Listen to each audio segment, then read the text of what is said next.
Welcome to The Explainer, everyone. I am so excited you're here because today we're diving into something absolutely mind-blowing. We're going to take one of the most debated, honestly kind of intimidating ancient texts in human history, strip away centuries of misunderstanding, and uncover what is actually a beautiful, timeless celestial map. We're talking about original biblical and esoteric wisdom that has literally been hiding in plain sight for thousands of years. Okay, let's dive into this. Section 1. A book shrouded in mystery. To really grasp the profound truths hidden in this ancient esoteric tradition, we have to look straight at the bizarre imagery that's been confusing readers for generations. Just listen to this exact scriptural description. This is our central riddle for today. "And the beast which I saw was like unto a leopard, and his feet were as the feet of a bear, and his mouth as the mouth of a lion." I mean, wow. Your mind instantly tries to conjure up some terrifying chimera roaming the earth, right? But I want you to just pause for a second and ask yourself this crucial question. Are we really reading about a literal monster of the earth? Or is it possible that this incredibly specific, strange imagery is actually a highly sophisticated map of the stars? Because, as you'll see by the end of this explainer, these words were never meant to terrify us about monsters on the ground. They were actually meant to direct our gaze upward. The loss of this original esoteric meaning is honestly staggering. It's like a giant puzzle with missing pieces. The text has become this unread enigma, so deeply misunderstood today that mainstream traditions often just avoid reading it entirely during their services. And why? Because without the cosmic cipher, the original intent is completely obscured. When you lose that key, all you're left with is a really terrifying, confusing story. Which brings us to Section 2, the terrestrial interpretation. To truly appreciate the breathtaking scale of the celestial reality, we first need to ground ourselves in what people usually think it means. For centuries, scholars have tried to anchor these wild descriptions to earthly events. The standard logic basically looks back at original biblical prophecies, like the ones in Daniel, and interprets these beasts as a succession of human world empires. It concludes that the ultimate beast was simply the Roman Empire, and specifically Nero. But think about it. Under this lens, this magnificent, timeless wisdom shrinks down into a hyper-localized political warning. And this brilliantly illustrates the divide we're talking about today. On one hand, you have the earthly interpretation, right? Fleeting human empires, political rulers like Nero, a strictly terrestrial and temporary worldview. But on the other hand, you have the true esoteric tradition, a vast, eternal cosmic story involving Polaris, the constellations, and the entire celestial canopy. The earthly view shrinks the wisdom down to one specific era, while the cosmic view expands it to all of humanity for all of time. That takes us to Section 3, the celestial canopy. So, let's leave that terrestrial world behind us. I want you to imagine stepping outside on a crystal clear night and just looking up. The ancient authors were reading this grand story written entirely across the night sky.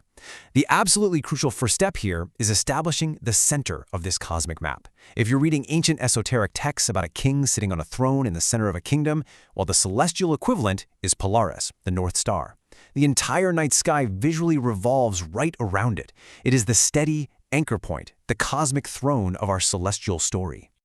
And what about the setting? The ancient text sets the scene by talking about standing on the sand of the sea. Now, in this timeless tradition, we aren't talking about a literal beach in the Middle East, not at all.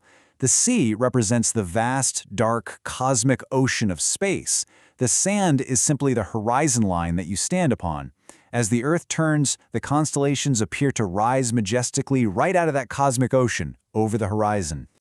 All right, building on that, let's jump into Section 4, mapping the cosmic beasts. Now that we have our stage set with the throne, the horizon, and the cosmic ocean, it is time to decode these terrifying beasts. Here is the master cipher. The ancient text mentions 4 specific entities revolving around that central throne: a leopard, a bear, a lion, and a dragon. You guys, these map flawlessly to 4 major constellations circling Polaris: Camelopardalis, Ursa Major, Leo, and Draco. Let's break these down one by one to see just how incredibly precise this timeless wisdom really is. Okay, so the scripture says, "The beast which I saw was like unto a leopard." Right there in the northern sky bordering Polaris, we have the constellation Camelopardalis. And you know what that word literally translates to? The camel leopard. It's no coincidence. The ancient author is giving us precise astronomical coordinates by describing the shape and name of the constellation exactly as it sits in the celestial canopy. Now, what's really interesting about this slide is how the text continues. It says, "and his feet were as the feet of a bear." As you trace your eyes across the sky from the leopard, you run smack into the feet of Ursa Major, the Great Bear. The spatial relationship described in this ancient riddle perfectly matches the visual layout of these stars as they rotate around the North Star. Next up, we read, "and his mouth as the mouth of a lion." If you keep tracking along that exact same celestial path, following the Great Bear, what do you encounter? The mighty constellation of Leo, the lion. These specific features, the leopard, the feet of the bear, the mouth of the lion, they aren't random monster parts. They are a step-by-step guide mapping out the continuous ring of stars that dominate the night sky. And finally, to complete the whole shebang, the text states, "and the dragon gave him power and his seat and great authority." Wrapping its way completely around the cosmic throne of Polaris, literally weaving between the two bears in the night sky, is Draco, the great dragon or the cosmic serpent. It entirely encircles the center of the heavens, acting as the ultimate source of celestial movement and authority in this ancient astronomical diagram. It is just brilliant. Which leads us beautifully into our final part, Section 5, the timeless astrological truth. When you put all of these pieces together, this profound realization just washes over you.